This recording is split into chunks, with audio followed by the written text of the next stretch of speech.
bans are only a couple of days away and people are saying the craziest thing on the internet. I wanted to make a video anyway talking about my unbans as a follow-up to my video earlier in this week. Check that out, as in the cards that I want to get unbanned, as that previous video was cards that I think should stay on it.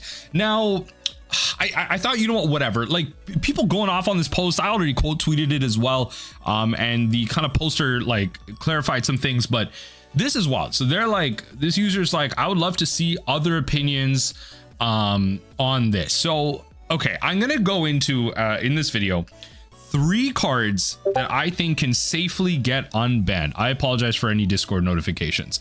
That 3 cards that can safely get unbanned. A bunch of cards on this list should never see the light of day. So let's look at some of the labels here, and then we can kind of frame what's already on the modern ban list and kind of expand that discussion. So design mistakes, 100%. These bottom cards right here, let's never bring them back. Treasure Cruise, mental misstep, all this stuff, right? So some of these are a little bit more recent. Some of you might know of. Mental misstep, for those of you who don't know, is 1 Phyrexian mana, so it's 2 life to counter a card with converted mana cost 1. The problem with mental misstep is in highly efficient formats, especially Legacy and Vintage, and a little bit these days with Modern, mental misstep becomes an arms race games where at some point someone needs to play something at 1, right? Whether that be a Dragon's Rage Channeler, a removal spell, heck, a freaking Hedron Crab. And so that person can, their opponent can then answer it with mental misstep. And so you have to then play mental misstep to stop your opponent's mental misstep. It again just becomes an arms race games in highly efficient formats. This card would probably not do anything in the standard environment, maybe not anything in Pioneer. I don't want to say that because I don't play too much Pioneer at all, but again, it's an arms race card, not involved at all. Treasure Cruise, we understand, is literally in a format with fetches, just 1 mana, draw 3. Yeah, we don't need more broken moxes in here. Dig through time, very similar to kind of treasure, and I think the rest of them we can kind of understand. These cards are untouchable due to cards in the format. I don't see Skull Clamp in, like, what is the ban aspect of Skull Clamp in this format? Maybe I'm missing something, but regardless, Mystic Sanctuary was like a fun one that I remember at this point, where yeah, this card with fetches is absolutely insane. This card would be perfectly fine if it wasn't typed. If it wasn't typed as an island, this card would be perfectly fine. Cloud Post, yeah, no, Dread Return I already talked about not returning. Gitaxian Probe just feels like the worst thing to do to give like Storm players alongside like Seething Song and Thing Ritual here. Golgari Grave Troll, I don't think we need the Graveyard decks being that powerful, but I don't know if it's untouchable. I think it's like possible, but yeah, this Mycosynth Lattice alongside Card in the Grave Creator, no. Feel of the Dead, we don't need Titan players going crazy off here, and I think the majority of these cards we can understand. Now this category, the user actually clarified. So if you go to my profile, go to my quote retweets, I was like, this is insane. Half this list I agree with, half I'm like, absolutely not. So they mislabeled this and said this is unbannable, but leads to unfun play patterns. So they actually meant this to just not be bannable. Like they say this is mislabeled, because I'm like, nothing on this list, pretty much nothing on this list can come off except for maybe 1 or 2 cards, because I'm like, we literally just banned Grief. Why are we saying this is unbannable, right? Top is not unbannable because I have, some of the worst. Look, I may suck at Modern, and a lot of you will agree with that. I suck at playing Magic. I'm sure I'm better at the game than half of y'all in the comment section. I will say that, but I suck at the game. And people like me and people like other people that do not have that experience will spend 10 years trying to decide what to put on top with their top look. And that is the problem. It is a time issue. Summer Bloom, we don't need the Titan players doing that. We don't need combo players doing more. And I think this is just this card right here is a very simple cascade target. The artifact lines are close. They might actually lead to too fast of starts, but yeah, like I'm not sold on artifact lines. I'm not sold on artifact lines. I am sold on Shoal and hey, you know what? I don't want to bury the lead here. But when it comes to unbanning these cards, so why is this still banned? GTA, I can still see why. I can understand why is this still banned. I'm not sure. I think there's a reason this is banned. Deathrite Shaman, I think in a fetch format is a little scary. Ponder, I think is on the edge. I'm on the side of where it shouldn't be unbanned, but I can see the argument for it. It's close based on my thing. Birthing Part can definitely be unbanned. Fury, I think died for Grief Sins, but I'm not sure if it would add a net positive thing to the format, similar to this card over here. And I guess the argument would be for GTA as well. When it comes to GTA, actually, if I can just like look that up real quick, because GTA, if I'm not mistaken, is, yeah, so Lost GTA, the new one, if we're kind of bringing it up on screen, Lost GTA is 1, so it can be found with Urza's Saga, which is very different. Umazawa's GTA can't. So actually, I think that with that argument, Umazawa's GTA, I think probably can be unbanned. Like, just make the Stoneforge packages stronger, it's fine, but Lost GTA, I think is okay. It's just, when something is one cost, as an artifact, it's very relevant to think about when it comes to Urza's Saga. Umazawa's GTA doesn't fit that mold, so I think it's fine. Just give the Stoneforge player something. But the big thing that everyone is upset about is the fact that this user put Hogak in here. What are you talking about? Oh no. Oh my god, Nikachu even in the comment section here talking about how it's fine. Oh my god, I gotta call this out. These are dumb arguments. I hate this. So unbanning Hogak is wild to me right here, right? So Saffron Olive say that, right? And then they're like, oh, I played Hogak during Hogak Summer. There are cards in Modern now that we didn't have back then. Vexing Bauble, Solitude, Endurance. Maybe, I don't know. It still feels too fast. It still feels too fast. Because where is it? Nikachu actually starts like spouting some nonsense here. Where is it? Oh my god. I'm wondering if they deleted everything or if this is the wrong thread. But Nikachu starts talking about how we can unban Hogak because we have answers or something. Like we have single target removal or something like that. Oh my god. Someone tell me I'm not talking smack. Like Nikachu literally in these comments trying to defend Hogak, and I'm like, no man. No. It's okay. We can have wrong opinions. I have wrong opinions too. That's perfectly fine. But I gotta call this out. Hogak should not be unbanned. What can be unbanned though is Birthing Pod. I think Birthing Pod falls under the old reasoning where we just have too many examples now at this point. Remember when people freaked out over Bloodbraid Elf and Jason Mind Sculptor? That was back then. Remember when people loved the fact that, yeah, Splinter Twin is back and it's done absolutely nothing in the format? Birthing Pod is a design of old that will not survive. It is a 4 mana combo win. You have to sorcery speed 4 mana. You have to cast 3. It has to go on the stack. Then it has to hit the battlefield. Then you have to activate it for 1, right? So you're paying a total of 4 life for this, right? You activate it for 1, and the reason I keep saying that is whatever. Like if you're going off with Birthing Pod, you're paying the 4 life. So you then activate it, right? After all of that, you're telling me your opponent is not able to interact some type of way to destroy an artifact, stop an activation, counter this damn thing. Birthing Pod, and you know what? It is only 4. There are only 4 copies of Birthing Pod. It's not blue. It pitches to Endurance. It pitches to Force of Vigor. No, we're past this at this point. This card's expired. It's an old card design. Yes, the thing holding it up genuinely is Phyrexian mana.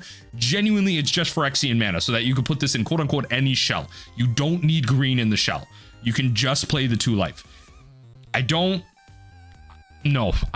think we're way past this card actually being effective in any way, shape, or form. Let's be honest with ourselves. The next card that I think can be unbanned, literally because they also mentioned it. I should also highlight that. They literally talk about this. I believe Emma Handa actually points this one out in one of the unbanned streams.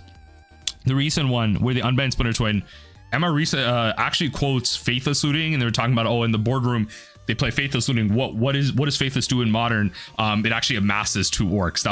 That was the funny meme. But I believe Glimpse of Nature was, and again, I might be misquoting this, the Faithless Looting one I'm sure about, but Glimpse of Nature was quoted as doing a similar thing, right? A card that they're looking at that can see unbanned. And the way we can kind of bring this to analogous is, I'm not sure of a broken creature strategy that outside of elves that can take advantage of this. So I'm going to take this from the lens of Legacy Elves. So Legacy Elves, not really that playable in Legacy right now, but it is a deck due to Gaia's Cradle. Now, if you look at this deck list, large swaths of this deck list, almost 80% of it, I would say 90% of it is actually legal in the Modern format. You have Dryad Arbor. Allosaurus Shepherd notably is not available in this format. It actually is, actually, I don't think it is. Hold on. I might be talking smack. I actually might be talking smack. Hold on. Allosaurus, to my knowledge, it isn't. Yeah, it's not legal in this format. Okay, good. So it's not legal in this format, and it actually providing a quote unquote overrun effect is actually pretty relevant, but that overrun effect doesn't even provide trample or anything like that. It just increases base power. But in a world where Force of Will and Daze is not really that relevant, I'm not sure if Allosaurus Shepherd is even that relevant in the modern format. Burstlore Rangers notably is not legal in the modern format, but we do have Heritage Druid, what is it, Nettle Sentinel, Kyrian Ranger, and Wirewood Symbiote, notably, very importantly, recently legal in the modern format. So we got some untapped shenanigans. Elvish Visionary, obviously, Leaf Crown Visionary as well. Grist the Hunger Tide is in there.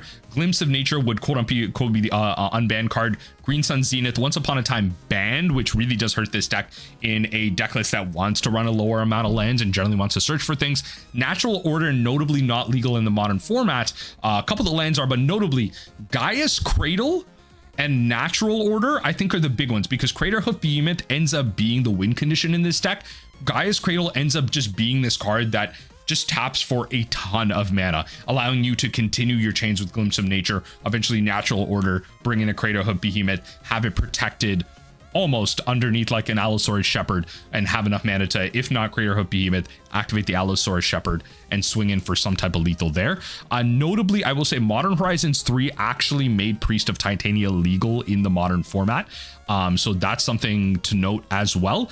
This is a card that could act as a quote unquote soft Gaia's Cradle. The problem is it doesn't have haste, so that's the big downside there. You have to like set up with it. You have to go turn 1 something, turn 2 Priest of Titania, turn 3. I don't know. It's still tough with Priest of Titania, like, because the thing is you could play out other elves that untap the priest, so you can continue down your chains, then play Glimpse of Nature and not Glimpse of Nature, sorry.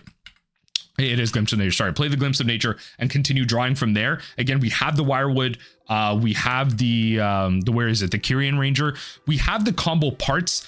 The big thing that holds this deck back though is Orcish Bowmasters, which is why I think ultimately Glimpse of Nature is perfectly fine as an unban, because I ultimately am going to be an advocate for lowering the ban list. I don't want it to be some crazy big massive list. And so Orcish Bowmasters not only holds back the card draw part of Glimpse of Nature, but it also pings down a large majority of the deck list. If we kind of back up here, Allosaurus Shepherd, even if it was legal, is a 1/1. Dryad Arbor 1/1, 1/1 if this was legal, 1/1.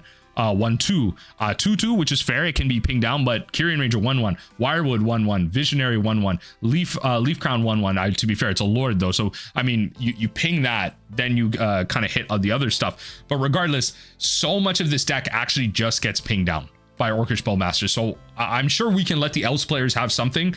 Again, I'm not aware of any other crazy big, I don't know, combo decks that Glimpse of Nature can be used in. It just feels like one of the safer unbans. The last card that I think can very safely get unbanned is Blazing Shoal. We're in a different world right now where I think the biggest argument for this card being unbanned is just Fatal Push.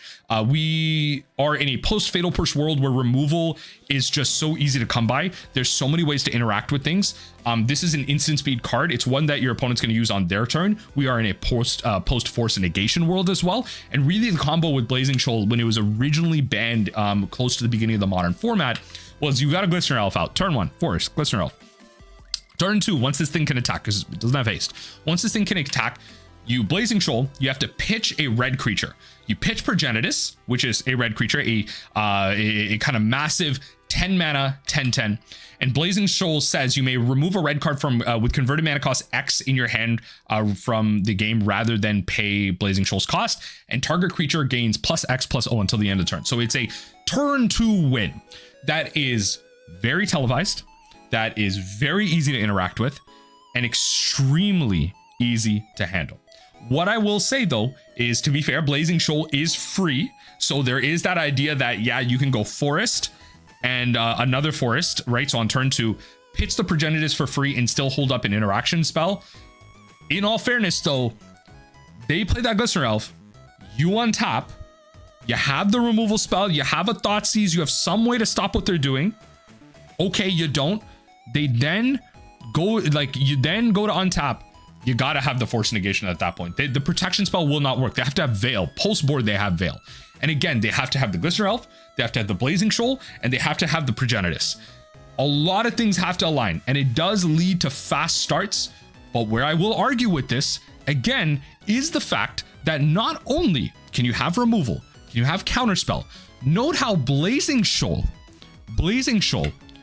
does not give any form of combat trick. There is no evasion, there's no trample, there's no menace, there's no flying. Blazing Shoal just gives a combat boost. So not only is it interactable, the creature is removable, the spell is counterable, but the creature is blockable. Everything about Blazing Shoal being banned, it can just be unbanned. And heck, if there is a fast deck with Blazing Shoal, it will just force more people to play more removal. The interactive decks will just be better. You cannot convince me the interactive decks will not keep this in check and act as that kind of rock, paper, scissors to be a good part of this format. We could have a combo deck that loses to Blazing Shoal. We could have a combo deck that wins against the control deck, but then the control deck beats the Blazing Shoal decks. We could just have a little harmony here. We can unban Blazing Shoal. It is perfectly fine. It is a fine addition to the format. We can just let the lower tier decks just have fun with this, go buck wild. Does it add something fun and interesting to the format? Fun is relative. Interesting, yes.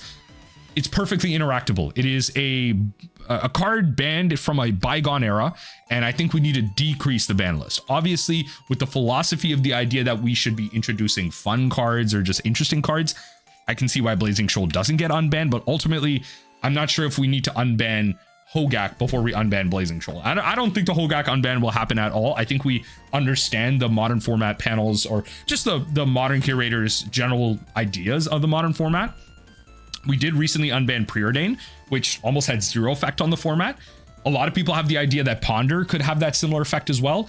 A lot of people talking about Deathrite Shaman as well, which I think is fair. I almost want to spec on Uros because honestly, I could see Uro getting unbanned. If I see Uro get unbanned, I'm not going to lie to you. I'm not playing Dimir Mill anymore.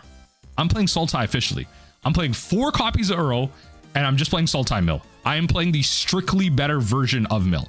I am no longer playing Dimir because Sultai, like Uro, is just one of the single best mid-range threats available to anybody. It is just so good. It is such a good finisher. It gains you life, it draws, it ramps, it does everything the modern Mill deck wants to do. It does everything any mid-range deck wants to do. And if the mid-range decks are good, they can answer the Blazing Shoal decks, which can be unbanned as well. The mid-range deck can also then be likely stopped by some form of combo deck that might be up there. So maybe we unban Ponder because folks are saying the combo decks are going to get Ponder. I'm not really too sure about that. But regardless, I think those 3 cards can be unbanned. I'm not too sure on a prediction, especially now when ban list predictions are not just about bans. When we're really expecting unbans, it really is wide open in the air. I think we all understand that something is going to get banned out of the combo decks, the Opal combo decks and everything. Something might get banned out of energy, all that good stuff. I think I also want to make a separate video touching on Pauper as well, because I think Pauper is a more nuanced discussion. Let me know in the comment section if you want to see a separate video on Pauper. I may just make it anyway. Although I do play Legacy, I don't have enough experience in the format to provide a certain opinion on it. I may just address it in my Pauper video, but regardless, these are my thoughts on the modern format, and honestly, just really excited to see what comes down the line.